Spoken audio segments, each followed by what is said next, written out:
प्रस्तुतकर्ता doctor ortho Ayurvedic oil और capsule. अब दर्द भी घुटने टेकेगा।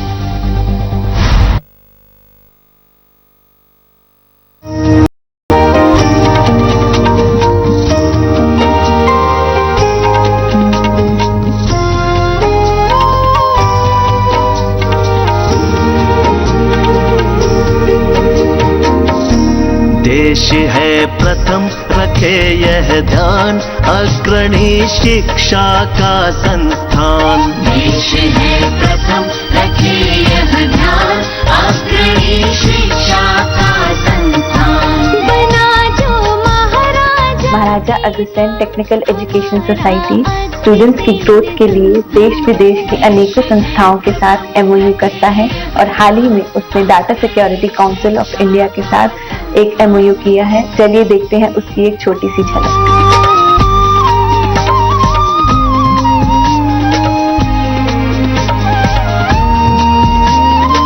आज का दिन एक बड़ा ही ऐतिहासिक दिन है, क्योंकि हम लोगों ने एक एग्रीमेंट साइन किया है एक ऐसे कॉलेज से जहां सिर्फ टेक्निकल और मैनेजमेंट की शिक्षा नहीं दी जाती, लेकिन जहां पे नेशन बिल्डिंग की बात की जाती है और नेशनल कैरेक्टर की बात की जाती है। तो I think data security council of India और MABS कॉलेज के बीच में जो आज हम लोगों ने मेमोरेंडम ऑफ एसोसिएशन साइन किया है, I think it will go a long way, not only in making the this college a college of eminence in terms of emerging and frontier technology with the kind of knowledge we have and the kind of faculty the MABS college is having, and it will be helping India in going towards आत्मनिर्भरता।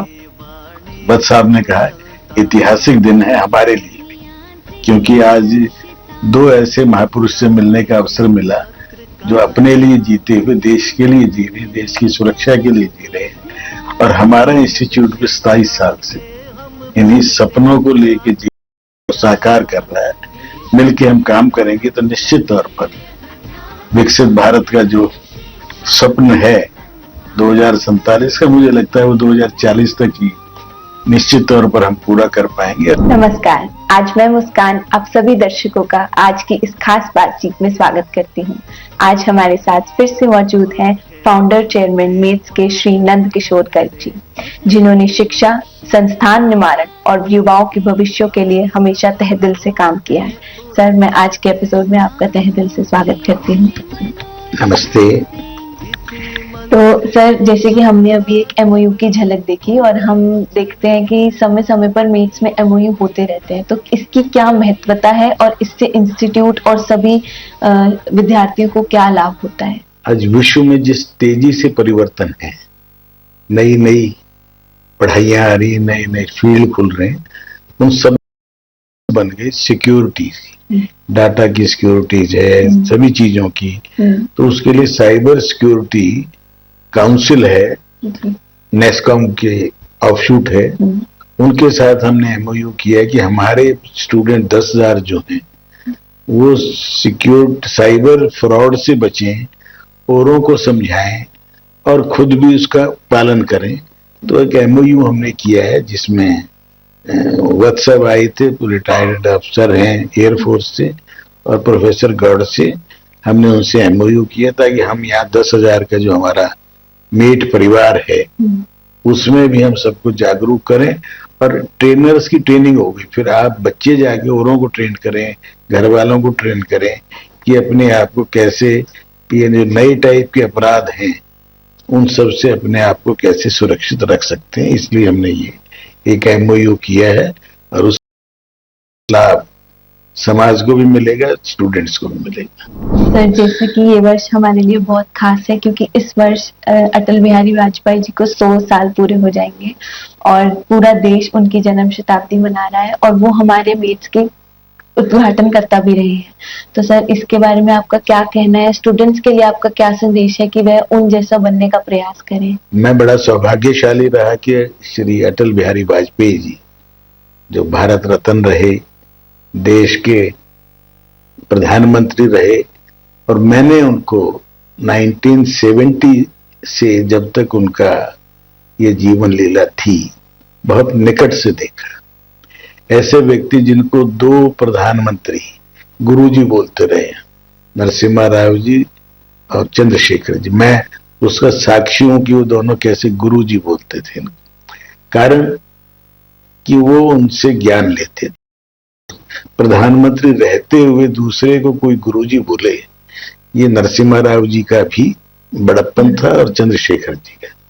क्या मेरा संघ में आना जाना हुआ 67 से और अटल बिहारी वाजपेयी जी से मेरा निजी संबंध 1971 से बना। जब बांग्लादेश की लिबरेशन के लिए आंदोलन चला तो उसमें मैं एमएससी कर रहा था दिल्ली विश्वविद्यालय से, उसमें मैंने पार्टिसिपेट किया। 71 के इलेक्शन में देखा कि कितनी मेहनत उन्होंने की, परंतु इंदिरा गांधी जी का एक इतना उभार आया कि सभी लोग हारे। अटल बिहारी वाजपेयी जी बड़ी मुश्किल से अपनी सीट बचा पाए थे, परंतु हम उस दीवानगी में उनके एक दिन में 3-3 भाषण सुनने भी गए, बहुत निकट से देखा और इमरजेंसी काल में तो उनसे निकटता थोड़ी बढ़ी। अटल बिहारी वाजपेयी जी एक अद्वितीय थे, एक लेखक थे, कवि थे, बहुत ही कोमल हृदय के थे, परंतु ब्रज के समान मजबूत भी थे। और मुझे सौभाग्य मिला उनके द्वारा स्थापित पांचजन्य, जिसके वो पहले संपादक भी रहे, ऑर्गेनाइजर, उनको छापने वाली कंपनी भारत प्रकाश लिमिटेड, उसमें मैं 10-12 साल डायरेक्टर रहा और उसकी प्रसार पढ़ाने में, उसका प्रचार करने में और उसको आज जो शेप किताब के रूप में आई उसको करने में भी मेरा भी थोड़ा योगदान रहा। मुझे सौभाग्य मिला 90s में जब भावराव देवरस ट्रस्ट, जिसके फाउंडर चेयरमैन अध्यक्ष अटल जी थे, उसमें मैं स्थापना काल से ही मैं उसका न्यासी हूँ, ट्रस्टी हूँ। और उसके माध्यम से उत्तर प्रदेश में ही नहीं पूरे उत्तर भारत में आज हम बहुत सेवा के काम करते हैं, पब्लिकेशन के काम करते हैं और अटल जी की दिव्यता अनुभूति हमारे साथ है। फिर सौभाग्य मिला डॉक्टर श्यामा प्रसाद मुखर्जी की याद में एक ट्रस्ट बना जिसका नाम रखा डॉक्टर मुखर्जी स्मृति न्यास। उसमें भी मैं मंत्री के तौर पर 10-15 साल काम किया और बहुत कुछ दीनदयाल उपाध्याय जी, डॉक्टर श्यामा प्रसाद मुखर्जी और अटल जी के बारे में पढ़ा, सीखा, देखा। तो ये कितने सौभाग्य की बात है कि 3 ऐसी ऑर्गेनाइजेशन जिनसे वो जुड़े थे और मैं उसमें जुड़ा। 1980 में भारतीय जनता पार्टी की स्थापना में जिनमें उनको पहला अध्यक्ष बनाया, उसकी भी ऑर्गेनाइजिंग कमेटी, उसका मैं सदस्य था। और फिरोजशाह कोटला मैदान में उसकी जब स्थापना हुई मैं उपस्थित था। अटल जी से फिर संबंध बनता गया। 83 में स्वयं मैंने जब चुनाव लड़ा तो मेरे चुनाव में विशेष तौर पर दिल्ली नगर निगम के अटल वाजपेयी जी मेरे लिए वोट मांगने मेरे क्षेत्र में आए और उसके कारण से जब 83 में भाजपा ज्यादा सीटें नहीं जीती, परंतु मेरी सीट जो सबसे मुश्किल थी वो हम जीते। अटल जी से स्नेह बढ़ता चला गया, उनका प्यार मुझे मिला और उनके साथ साथ सीखने का अवसर मिला। जैसे जैसे आगे बढ़े, 84 के चुनाव में पूरी तरह फिर हारे हम लोग, अटल बिहारी वाजपेयी ने फिर हौसला दे के सबको इकट्ठा किया। 89 में फिर से उभार शुरू हो गया तो अटल जी के नेतृत्व में हम आगे बढ़े। अटल जी से बहुत कुछ सीखा। एक तो वो हृदय से बड़े मिलनसार थे, प्यार करते थे, भरपूर करते थे और खुल के बात करना भी उनसे संभव था, अकेले में भी बात करते थे। उनसे हमने धीरे धीरे सीखे, हमने भी कदम आगे बढ़ाए। 89 आते आते मैं दिल्ली प्रदेश में एक प्रमुख कार्यकर्ता बन गया। 89 के चुनाव में हमने दिल्ली में पहली बार 5 सीटें जीत के दिखाई लोकसभा की। 91 का चुनाव फिर जल्दी आ गया। राम जन्मभूमि आंदोलन के कारण हमने उसमें खूब भाग लिया। अटल जी से निकटता बढ़ती गई। उनको फिर मैं गीता विद्यालय, जहाँ ये हमारे कॉलेज को शुरू किया था सुल्तानपुरी, उसका सिल्वर जुबली के कार्यक्रम में अटल जी को बुलाया। उसी में 20 कमरे एक्स्ट्रा बनाकर हमने ये कॉलेज शुरू हुआ। सुल्तानपुरी निकट में ही। तो एक निकटता बढ़ गई। जब कॉलेज शुरू किया तो उसकी सैंक्शन, जब तक अटल जी प्रधानमंत्री भी बन गए जी। डॉक्टर मुरली मनोहर जोशी, तो हमें आज सैंक्शन मिलनी आसान हो गई, जमीन अलॉट करना भी आसान हो गया क्योंकि अटल जी, फिर हमने अटल जी से उद्घाटन भी कराया इस परिसर का। ये सोने पे सुहागा था कि अटल जी जैसे व्यक्तित्व इस 10 एकड़ के परिसर में उद्घाटन करने आए। संबंध बढ़ते गए, मिलना जुलना रहा। उनको जब पहली बार प्रधानमंत्री बने 13 दिन के, तो उस समय भी मैं उस मेन फंक्शन में मेरी भूमिका थी। जब उनको 13 दिन के बने तो उस समय भी मैंने इन एडवांस बता दिया था, उनका हाथ देख के मजाक। तो उन्होंने कहा गर्ग ज्योतिषी कब से हो गए? हाँ जी, गर्ग मुनि बहुत बड़े ज्योतिषी थे जो भगवान कृष्ण का भी कुंडली देखी थी। और मैं कह रहा हूँ प्रधानमंत्री बनेंगे, कि कैसे बन जाऊंगा, हमारे पास बहुमत नहीं है। मैं जी एक बार तो बनोगे, और बने। बहुमत नहीं था, ये भी सच्चाई है। तो एक आत्मीयता थी मेरे कहने में। मेरी कॉन्स्टिट्यूएंसी त्रिनगर में वो आई, एक स्कूल का उद्घाटन कराया प्राइमरी, एक वाटर सप्लाई प्रोजेक्ट का बढ़ेगा। जब भी हमने उनसे कहा शपथ ग्रहण में, विधानसभा में जिन्होंने संस्कृत में शपथ ली, उनका सम्मान करने अटल जी उठ के आए, क्योंकि हम 10-12 ऐसे एमएलए थे जिन्होंने संस्कृत भाषा में शपथ ली थी विधानसभा। तो संबंध बढ़ते गए आगे। 99 का चुनाव मुझे विशेष याद है। 98 की उनकी सरकार 1 वोट से हारी।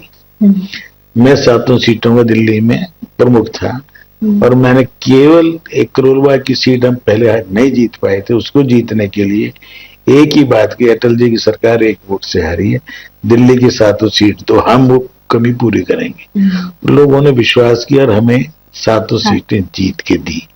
तो अटल जी से ये भी लगता था लड़का बड़ा मेहनती है, जो कह रहा है कर देता है। तो इस प्रकार हमारे अटल जी से जो हमने कहा, जो समाज के लिए मांगा, कार्यक्रमों में भी आए, हमारे ब्याह शादी में भी आए, परंतु इस उद्घाटन के बाद वो थोड़ा अस्वस्थ रहने लग गए, और कई साल तो लगभग वो बेड पे ही थे। परंतु आखिरी दिन भी था उनकी कोठी पर। अटल जी हमारे बीच में आज नहीं है, परंतु उनके संस्मरण, उनकी यादें हमारे साथ रही हैं और रहेंगी।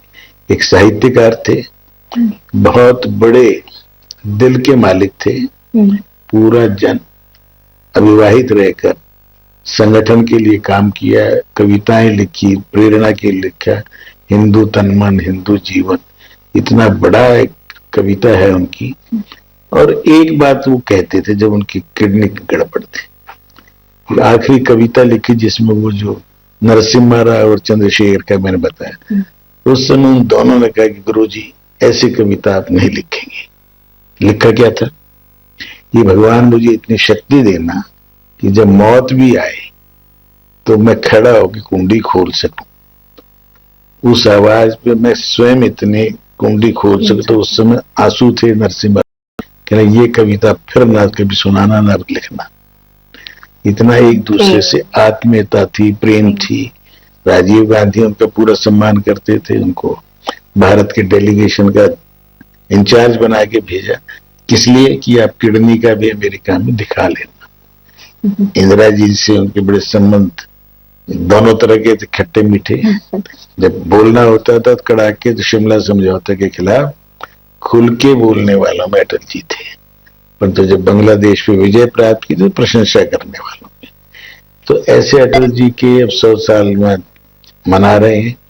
देश का प्रधानमंत्री नरेंद्र मोदी जी उनके हर जन्मदिन को सुशासन दिवस, गुड गवर्नेंस डे के तौर पे पिछले कई सालों से मना रहे हैं। और अब आज ही मैं पढ़ रहा था अखबार में, उत्तर प्रदेश में अटल जी की बहुत बड़ा स्टेचू राष्ट्रीय पार्क नया बन रहा है, जिसमें श्यामा प्रसाद मुखर्जी, दीनदयाल उपाध्याय और अटल जी की बहुत ही ऊंची प्रतिमाएं वहां 25 तारीख को मोदी जी उसका उद्घाटन करेंगे। ऐसा व्यक्ति सदियों में एकाध होता है, इसीलिए वो भारत के सच्चे रतन हैं। उनसे प्रेरणा लेकर हजारों लोगों ने, जब हम नारे लगाते थे अब की बारी अटल बिहारी, तो वो भी कई बार हंसते थे, भाई कितनी बार लगाओगे? भाई जब तक लगाएंगे जब तक आप प्रधानमंत्री नहीं बन बने। जाते। भगवान ने सुनी, प्रधानमंत्री रहे, 3 बार प्रधानमंत्री की शपथ ली। आज उन्हीं के बताए हुए रास्ते पर मोदी जी चल रहे हैं। 10-11 साल में बहुत परिवर्तन आया है। अब शिक्षा के अंदर इसी सप्ताह जो हायर एजुकेशन कमीशन है वो बनके पार्लियामेंट से पास हो जाए तो शिक्षा के क्षेत्र में बहुत, जो अभी तक मैकाले की चक्रव्यूह में फंसे हुए हैं अब 200 साल से, उससे मुक्ति होगी और भारत के छात्रों को भारत पर गर्व करने वाले विद्यार्थी का निर्माण होगा। सर, मैं आपसे पूछना चाहूंगी, आपने लगभग 50 साल अटल बिहारी वाजपेयी जी के सानिध्य में गुजारे, तो आपने देशभक्ति को बहुत करीब से देखा, तो उसके लिए आपका क्या कहना है? देशभक्ति अब युवा अपने अंदर देशभक्ति कैसे लाए? राष्ट्र प्रथम की यदि भावना लेके चले तो मुझे ये कैसे आ गई? मैं जिस स्कूल में पढ़ा, जी, जिस स्कूल में मजदूरों के बच्चों के लाला श्री राम डीसीएम, वहां हमें हमारे अग्निहोत्री साहब थे प्रिंसिपल, उन्होंने हमें पता भी नहीं चला 5वीं 6ठी क्लास में देशभक्ति अपने आप कैसे आ जाए।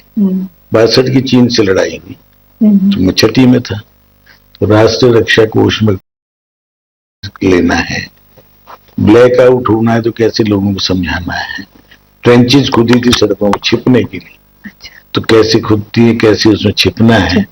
अभी स्वयं स्वाभाविक रूप से एक शुरू हो गया। 65 की लड़ाई में हम वार्डन तक बन गए, भाग लिया। 71 में तो और थोड़ा आगे बढ़ के लिया, एनसीसी में रहे। जब विवेकानंद जी का स्मारक बना तो उसके अंदर पार्टिसिपेट करने, ये कैसे आई? भगवान की तो थी, परंतु मेरा परिवार जब राष्ट्र का विभाजन हुआ तो उसके कारण जो आज पाकिस्तान है वहां से उजड़ के आया, तो कैसा लगा कि मेरा कितना कमजोर देश है, मेरे घर दुकान है पिताजी के, हम उजड़ के फिर सड़क के किनारे आके रहना पड़ा। तो ये लगा नहीं, इस देश के लिए कुछ करना चाहिए, और देश के लिए कुछ करना चाहिए ये भाव आ जाए और उसको समझने वाले टीचर मिल जाए, साथी मिल जाए, तो अटल जी से और अच्छा लगा। संघ के संपर्क में आ गए तो शिक्षा के क्षेत्र में काम करने का खूब अवसर मिला।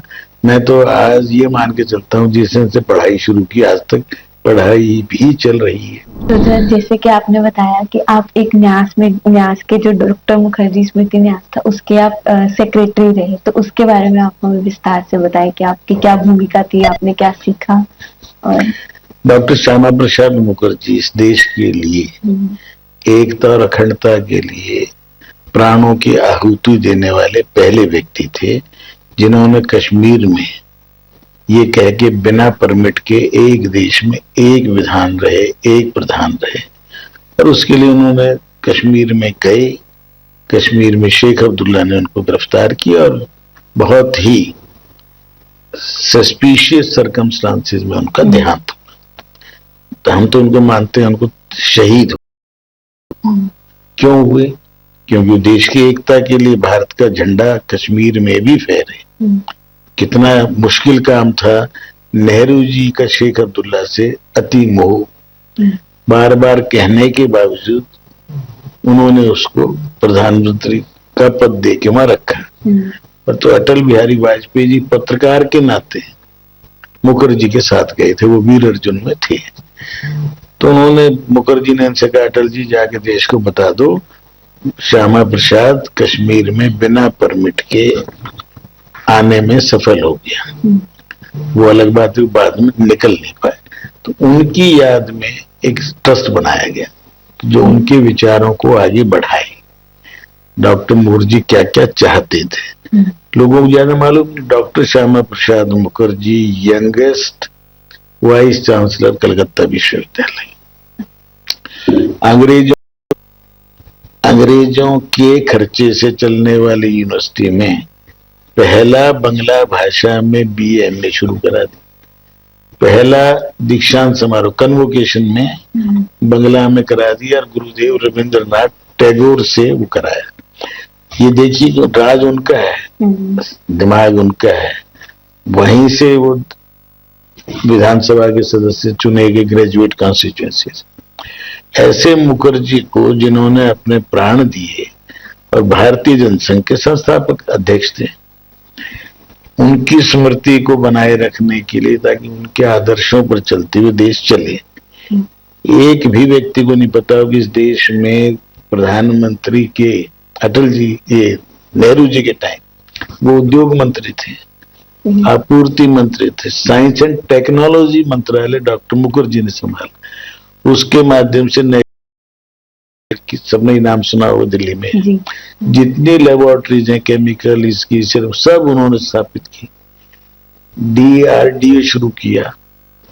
ऐसे आज भी नेशनल फिजिकल लेबोरेटरी के उद्घाटन का जो लगा हुआ पत्थर, उसका उद्घाटन सरदार पटेल उप प्रधानमंत्री कर रहे हैं, guest of honour Jawaharlal Nehru है और अध्यक्षता मुखर्जी कर रहे हैं। तो कि तीनों ही महान है, परंतु उनकी स्मृति में जो हम ट्रस्ट बना उसके अध्यक्ष अटल जी थे। और मुझे भी 2001 से 2015-16 तक उसमें सेक्रेटरी काम करने का अवसर मिला। मेरे टाइम में अध्यक्ष वेंकैया नायडू जो उपराष्ट्रपति थे, तो बहुत कुछ सीखा, उसके अध्ययन करने का अवसर मिला, पब्लिकेशन किया, वहां लिटरेचर छापे और इतना काम किया कि उसके लिए तैयारी करनी पड़ती थी। तो अटल बिहारी वाजपेयी जी मंत्री बने, प्रधानमंत्री बने, पहले मंत्री बने विदेश मंत्री, उन्होंने उन्हीं कामों को आगे बढ़ाया। इजराइल की यात्रा करने वाले पहले व्यक्ति अटल जी। अटल जी ने जो नींव डाली इस देश में, सबसे महत्वपूर्ण काम था, हम परमाणु विस्फोट नहीं कर पा रहे थे, इंदिरा जी ने किया था 74 में शायद। उसके बाद अमेरिका वो हमें करने नहीं देते थे। अटल जी जब प्रधानमंत्री बने तो नरसिम्हा राव ने कान में कहा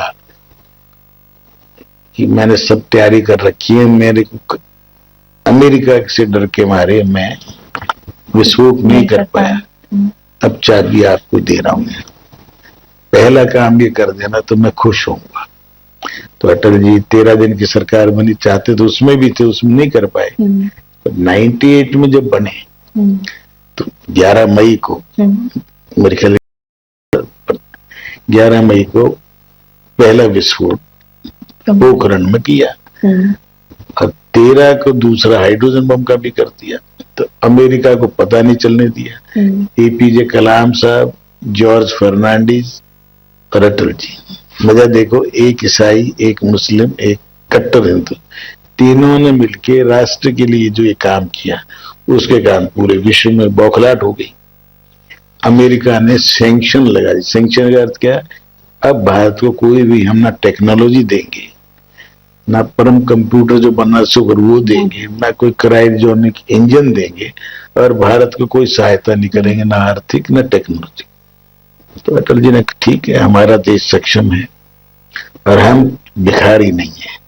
उन्होंने भारतीयों से अपील की जो विदेशों में रहते थे कि 10,000 करोड़ रुपए की डॉलर जरूरत है, आप लोग बढ़ के दीजिए। लोगों ने खुले मन से बॉन्ड खरीदे। धीरे धीरे अमेरिका को समझ में आ गई भाई अब तो इनको दबा तो नहीं सकते। तो अटल जी को दबा नहीं सकते, तो पाकिस्तान ने भी इतनी देर में अमेरिका की मदद से परमाणु विस्फोट किया। देखा भारत को रोक नहीं पा रहे, तो उन्होंने कारगिल के नाम पर युद्ध हम पर थोपा गया। पर अटल जी ने उस सरकार में, सरकार का एक वोट से वो हार गई थी, तो भी देश की सुरक्षा में अपना सब कुछ झोंका और हम जीत गया।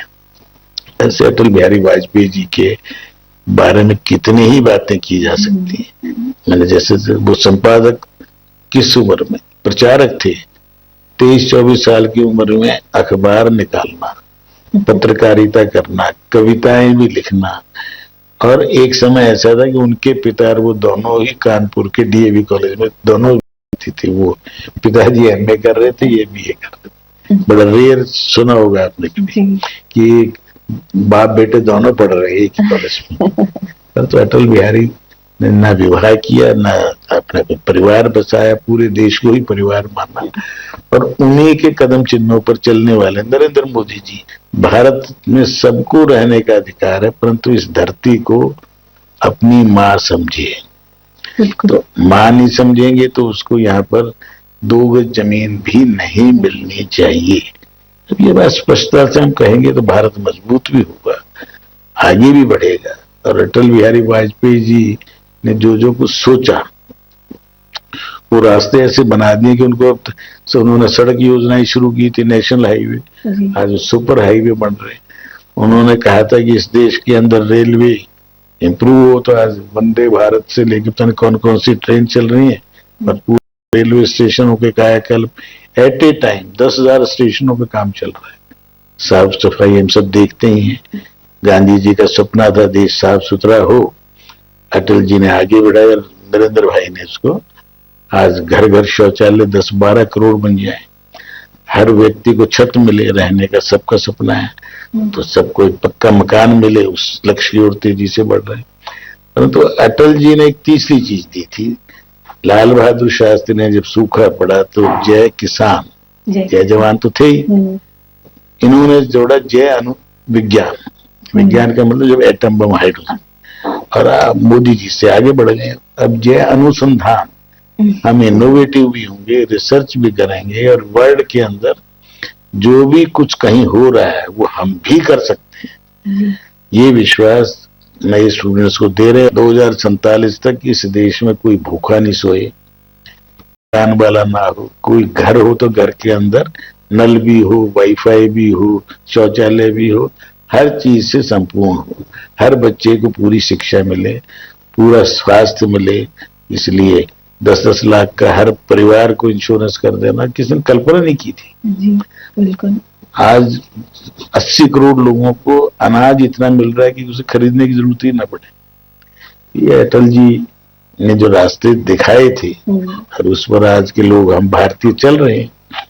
आप बच्चे उसी पे रास्ते पे चले तो इस देश में गौ हत्या बंद होनी चाहिए, हो जाएगी। इस देश की नदियां साफ होनी चाहिए, हो जाएंगी। इस देश का पर्यावरण शुद्ध हो, दम घोटू वातावरण दिल्ली में जो चल रहा है उससे मुक्ति भी हम ही लोग करेंगे। सरकारों की बस का नहीं होता, समाज के बस का है। उसके लिए अधिक पेड़ लगाएं। मोदी जी ने एक इशारा किया, एक पेड़ माँ के नाम, इशारा किया, उसको लगाने का काम तो हम ही करेंगे। तो करें, सब मिलके करें, देश के लिए जिए, और देश के लिए आवश्यकता हो तो मरने की वो भी मरे। भारत माता को हमेशा सामने रखें।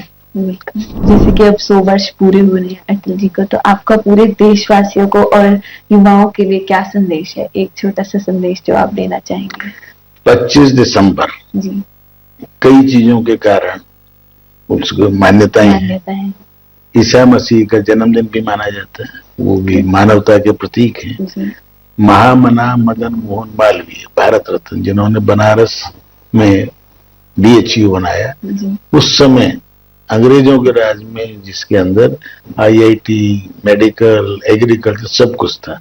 और अटल बिहारी वाजपेयी जी, जिनका जीवन में बचपन से ही, पिताजी अध्यापक थे, उत्तर प्रदेश, मध्य प्रदेश और उसी क्षेत्र में कार्य क्षेत्र रहा, सारा जीवन देश के लिए समर्पित भाव से काम किया। अवसर मिलने पे देश को नेतृत्व दिया, पूरे विश्व में शांति के लिए लड़े। UNO में हिंदी में सबसे पहले भाषण देने वाले अटल बिहारी वाजपेयी जी थे। ऐसे वाजपेयी जी जिन्होंने सादा जीवन जिया, देश के लिए जिए, हम उनसे प्रेरणा लें और प्रेरणा लेकर हम भी देश के लिए कुछ कर सकें, ऐसा आशीर्वाद अटल जी भी दें, मालवीय जी भी दें, और भगवान ईसा मसीह भी दें कि हम सब पूरे विश्व में शांति की स्थापना करने में समर्थ हो सके। मैं समझता हूँ इतना ही आज भगवान हमें आशीर्वाद दे और हमारे संकल्प की पूर्ति करें। मैं चाहूंगा कि हमारे बच्चे भी इस पे चलेंगे और देशवासी भी अटल जी से प्रेरणा लेकर अटल जी जैसा बनने की कोशिश करें, तो देश का कल्याण ही हो।